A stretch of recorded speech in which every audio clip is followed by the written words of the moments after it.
Yo, what is up, guys? It's your boy Sebastian, or you could just call me Sebas. Today we are here with week 3. Week 2 had a lot of bangers, especially with the Miami Dolphins taking on the Ravens. Miami coming back from, like, I think it was a 28-point deficit. Tua Stan, I was correct. I think I said Miami was gonna win. So my predictions were actually pretty well, except for the Cardinals one. I'm really happy that Arizona won. It was a really comeback as well. So a bunch of really good games on week 2. And now we're on week 3. Today, it's Wednesday, like around 9 right now, at 9:08. And tomorrow, the Cleveland Browns takes on Pittsburgh Steelers. So it's going to be a pretty exciting start, a regional matchup, or division matchup, excuse me, towards week 3. And yep, a bunch of exciting matchups. Let's just get right into it. To kick off week 3, we have the Pittsburgh Steelers taking on the Cleveland Browns. Both teams losing last week. Pittsburgh losing to Patriots, and then Cleveland unfortunately losing to the Jets, like at the very last minute. I saw like a bunch of videos where Nick Chubb ran it in for his third touchdown of the day, and apparently like people blame him, but the defense, they allowed 2 touchdowns and onside in under a minute and a half. So can't really blame Nick Chubb on that. It's more the defense why for Cleveland. Both coming off of losses. I think, they're playing at Cleveland. It's pretty high. The energy is going to be very loud. Pittsburgh usually takes those victories more comfortably when they had been the Roethlisberger, but Mitchell Trubisky is not the same player, and he's not living up to the caliber station, like the expectation, I guess, of playing as the starting quarterback for Pittsburgh. A lot of work to be done. And in Cleveland, they're looking pretty good. Unfortunately, lost last week, but the running game's going pretty solid. And until they get Deshaun Watson back, Cleveland is right now a playoff team. So, personal favorites, I do believe Cleveland comes out victorious in this game. Finally get their stuff together. I think their last win was against in the wildcard game, I believe, like 2 years ago. Can't remember, but Cleveland wins more comfortably. Nick Chubb continues his absolute slate of running backs right now. He's been killing it so far, and he continues his his big journey for the fantasy owners. And yeah, for the team itself, Cleveland takes his victory. Let's go with 35-14 win. We have the New Orleans Saints against the Carolina Panthers, another divisional matchup. New Orleans losing last week to the Buccaneers. Brady finally getting his first victory against the Saints. And then Carolina losing to, I think it was the Giants. I can't remember who they lost to. Who did Carolina lose to? I can't remember. Stuck in my head somewhere, but Carolina starting off really sluggish. Christian McCaffrey's not putting up the same pace that he has like his previous years when healthy. And in New Orleans, they just got to get fixed up with Jameis Winston. I heard there's a lot of like iffy miscalculations with him. Michael Thomas has been waking up. He's been having the touchdowns in the last 2 weeks. He's looking pretty great for fantasy owners, and he's looking great for the Saints team as well. Quarterback situation's a little obscured for the Saints, but I think as long as Jameis gets healthy, because I think he had like some kind of back pains. I can't remember what, but as long as he fixes up or he just gets more healthy, should be a very comfortable win against Carolina. Carolina, on the otherwise, a lot of rebuilding. It's just a rebuilding year, to be honest, with Baker Mayfield or Sam Darnold in the backfield. It's hard to say who's going to start this week, but should have mattered much, even if they're playing at home. But the Saints should take this game more comfortably. I believe it's going to be a pretty close one, however, probably like a 20-17, 20-15 game. Continuing on, we have Houston Texans taking on the Chicago Bears. Houston losing out barely to the Denver Broncos, and then we have Chicago getting demolished by the Packers. Aaron Rodgers owns the Packers, or owns the Bears. So same story, just different year. Houston, they're not looking too horrible, but they're still yet to win a game. Gotta pause this. They're still yet to win a game. A lot of mixed calculations here and there, but they played two pretty tough opponents within the Denver Broncos and the Indianapolis Colts. So I'm sure they could get a victory out of Chicago this year. I don't think Chicago was actually a tough team to beat. Justin Fields not having a terrific game, or not game, season, start of this season. So a lot of missed questions with Justin Fields, but if you were to regain this week against Houston, keep it going, keep the reels going, and honestly just trying to make a wildcard spot, because I don't believe they'll win the division, but I think they could make a wildcard spot as long as Justin Fields knows what he's doing. But considering that both teams are sluggish right now, I'll probably give Houston their first victory. I do believe in Houston, and I think they're obviously going through a rebuilding phase. But I think with Mills as their backup or their quarterback, their starting quarterback, it's gonna be a pretty fun season for Houston. Shouldn't expect too much, but hey, I mean, it's gonna be a pretty fun season just to watch your team lose or win. But I think Houston wins this week, and they'll probably win like a 15-12. You know, just getting some scoregamis, some interesting score lines, but some touchdown scores here and there. We have ourselves a pretty interesting matchup against the Kansas City Chiefs taking on the Indianapolis Colts. This probably would have been the game of the week. However, Indianapolis has just been not living up to the expectations with Matt Ryan. They're 0-1, losing to... They got shut out by the Jaguars and then ultimately tying against Houston. And then Kansas City's doing Kansas City's things. They're obviously Super Bowl contenders, even without Tyreek Hill. So that's proven. It was a really close matchup, but they did edge out against the Chargers. And they defeated the Cardinals pretty well. So heading on to week 3, this should be another victorious win for Kansas City. There should be no trouble as long as Colts remain like disadvantaged. As they don't get their pace going, they don't have, some players just not waking up. Jonathan Taylor, who's supposed to be the front runner for MVP, is just not playing well. So it's gonna be interesting how this game plays out. But as expectation, Kansas City should go on 3-0 and continue on their incredible season with Patrick Mahomes. Let's keep going. Here we have a pretty interesting game. We have the Buffalo Bills undefeated taking on the Miami Dolphins undefeated, another divisional matchup. And honestly, hindsight, who wins the division for their respective groups? Miami Dolphins having an absolute blowout victory. Well, not a blowout, a shootout, excuse me, against the Baltimore Ravens. Scoring 22 unanswered points at the very end, I believe. Or I know they were down 35-14, a bunch of numbers, but Miami looking really, really well. Offense is right there, as you can see the comparisons. And then Buffalo's, you can't really... Buffalo, they're Buffalo. They're honestly the front runner team to win the Super Bowl this year, as long as they don't, play against Kansas City. But that's another story to tell. But Buffalo absolutely destroying the Tennessee Titans on Monday, and they just look like a complete team. Stephon Diggs is having a career year so far.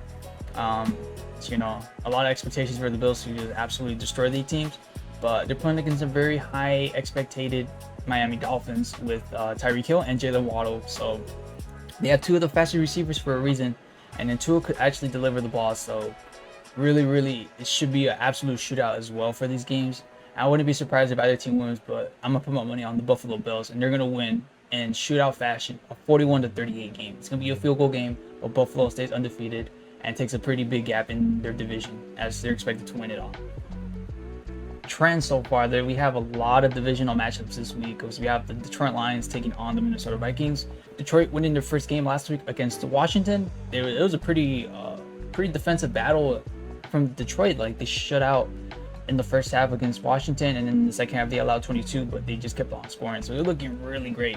And the Minnesota Vikings having high expectations, absolutely getting destroyed by Philadelphia. So the groups is really up for grabs. The division, it's really up for grabs. I wouldn't be surprised if Detroit could win. I don't be surprised if the Vikings win or the Packers win or the Bears. I mean, shoot, throw a team out there. They're all 1-1. It's still early in the season, but it's a give or take between this group. It's gonna be very, very brutal to see how this game plays out, because whoever comes out victorious in this game, it's gonna take a pretty big lead in the division. So pretty high stuff for both teams. Justin Jefferson getting shut out last week by I forgot his name, Darius Slay. There we go. And then from what I saw, I mean, it was a Monday Night Football. Kirk Cousins, he is not Monday Night. He is not primetime at all. He's like 2-10 in primetime. I read that somewhere. But Amon St. Brown, how did I forget? Amon St. Brown is having an absolute stud year as well, competing with Jalen Waddle, competing with Tyreek, and competing with Stephon Diggs. Really, really high up there. Jared Goff obviously being a pretty balanced quarterback. Interesting who's going to win this game, but I think I'm gonna be a Detroit fan, and I believe Detroit comes out victorious in this game. I believe it's gonna be like a two possession game, but I believe Detroit probably wins with 2 touchdowns in their bag, like a 28-14 win. Defense plays a huge role in this game, so it's gonna be cool how this plays out. Good luck, Detroit. We have the Baltimore Ravens taking on the New England Patriots. Baltimore losing and the Patriots winning, so pretty cool to see how this matchup plays out. They are playing at Foxborough, so a little advantage for the Patriots, but the Patriots didn't look too good against Pittsburgh last week. They barely edged them out by 3 points. Mac Jones not having a great start to his season, but I'm sure he'll regain. Baltimore, on the other hand, we're supposed to be 2-0 heading into this matchup, but ultimately not, closing out the game against Miami and choking. Simple as that. Choking. Lamar Jackson, he was in his bag, but unfortunately he just couldn't get the job done. And it's going to put a lot of question marks heading on into this game, but no question marks for me. I think Baltimore actually takes this game more comfortably. It's going to be another Lamar Jackson show fest, and they'll be able to win 35-14, and that remains the score. Baltimore won't let them catch up ever again. But it's going to be interesting. Baltimore takes this game comfortably. We have the Cincinnati Bengals taking on the New York Jets, and I wouldn't imagine a day where I would see the New York Jets having a better record than the Cincinnati Bengals, who were in the Super Bowl last year. So a lot of question marks surrounding Joe Burrow. Like, I don't understand. They did lose against Cowboys, but the Cowboys had a backup quarterback in Cooper Rush. So a lot of question marks within Joe Burrow. They're not clicking so far. This is not the Cincinnati team that we saw last year who played in the Super Bowl. So they need to wake up. If not, everything's just getting loose. So Joe Burrow, I did read where he deleted Twitter and Instagram, so hopefully that helps him out. But they are taking out, I wouldn't see a weak New York Jets. But without Zach Wilson, Joe Flacco has been taking over, and they resurrected last week against the Cleveland Browns, scoring 2 unanswered touchdowns in less than a minute. So Jets have all the momentum here, and they can surprise the world and continue on. Cincinnati remains defeated, yet to win a game. They're tied with the Falcons at 0-2, so Cincinnati really needs to wake up here. I don't see what's stopping them, and they're a playoff team. I wouldn't say they're a Super Bowl team, but they are a playoff team, and they know better. They need to play better. New York Jets, I wouldn't say a repair year, but as long as you keep on winning, connecting to Garrett Wilson, connecting to the rookies, it's going to be a fun season for the Jets, and a lot of expectations for the fans. But in my personal, I think Cincinnati gets their first win in this season. Jamar Chase gets 2 touchdowns. Joe Burrow finally gets in his bag and completes a lot of more passes, and plays like Joe Burrow, Joe Shiesty. Cincinnati wins. Let's go with the 28-21. Let's keep it a touchdown game, but defense plays another role here in this game. Moving on, you can ignore the last thing that I just said about Cincinnati being like the only 0-2 team. So you can see both teams right here, the Raiders and the Tennessee Titans, both yet to win a game this season. Raiders losing a 20-point lead against the Cardinals last week. A lot of question marks for them. And then Tennessee Titans, just what's going on with them? They were the number 1 seed last year, and now they're yet to win a single game this year. Derrick Henry hasn't woken up. Ryan Tannehill's playing like he played with Miami. A lot of question marks for both teams. They're both supposed to be playoff teams, but yet they're here without a single win, as they're going to be competing for each other for the very first win. So it's going to be a very close matchup. But Tennessee, Raiders, it's so hard for me to choose, but I think the Raiders get their first win in the season in a very highly competitive division. But it's going to be really needed, if they want to win their division to have a chance to make the wild card, or just, having that first round seed. I'm talking about first round seeds so early, but they need to win games, and you can't rely on those divisional matchups because you have to play against the Broncos twice, the Chargers twice, and you got to play the Chiefs twice. Excuse me.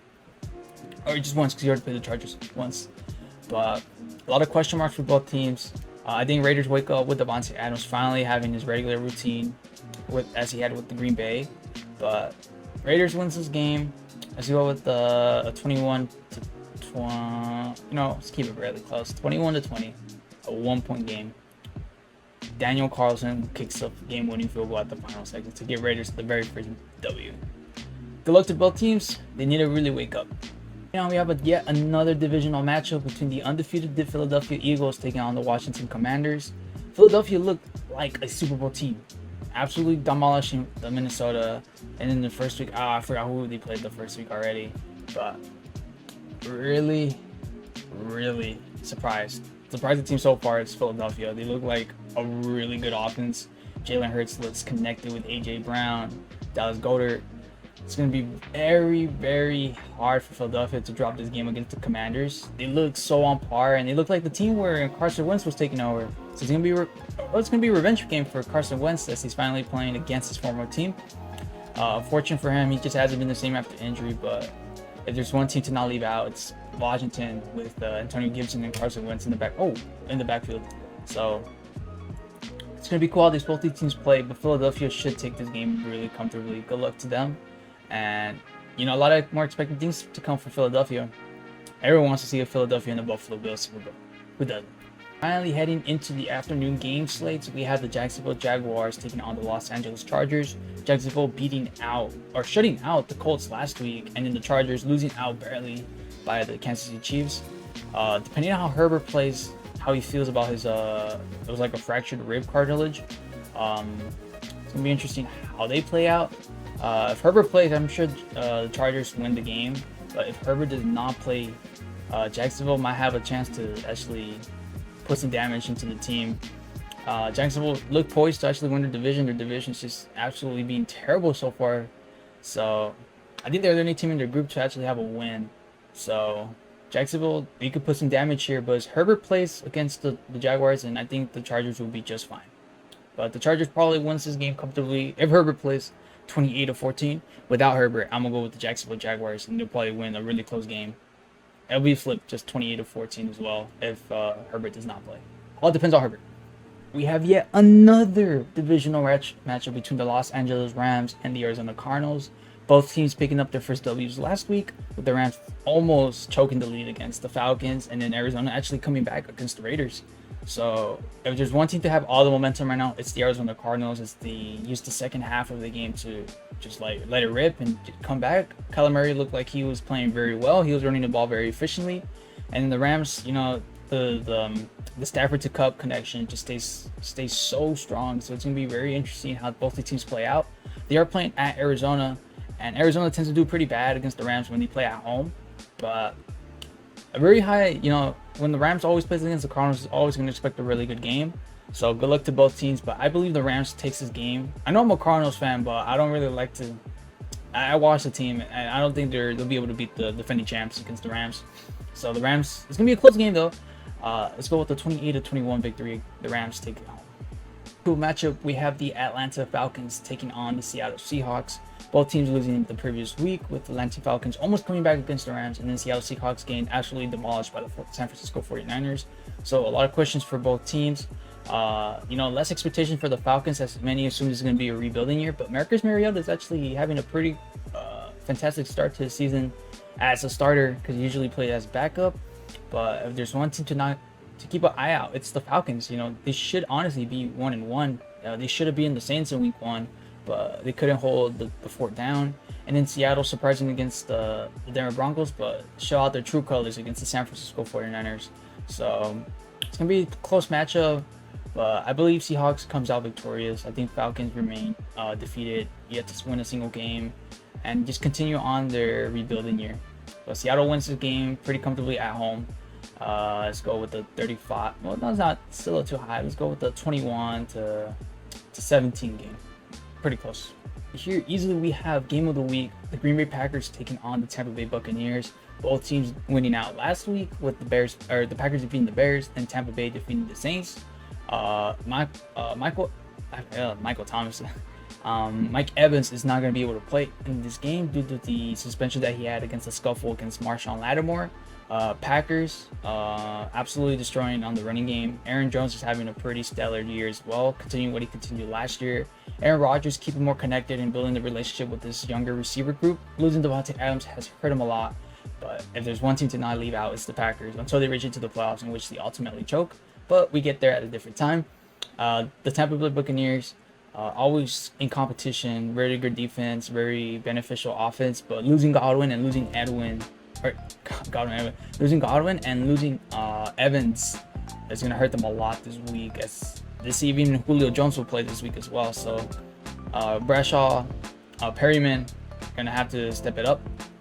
Whoever's the receiver is, Tom Brady's going to have a pretty tough game, but I think he does come out victorious as they're playing at home as well. It's gonna be really curious who plays for receiver on Sunday for Tampa Bay.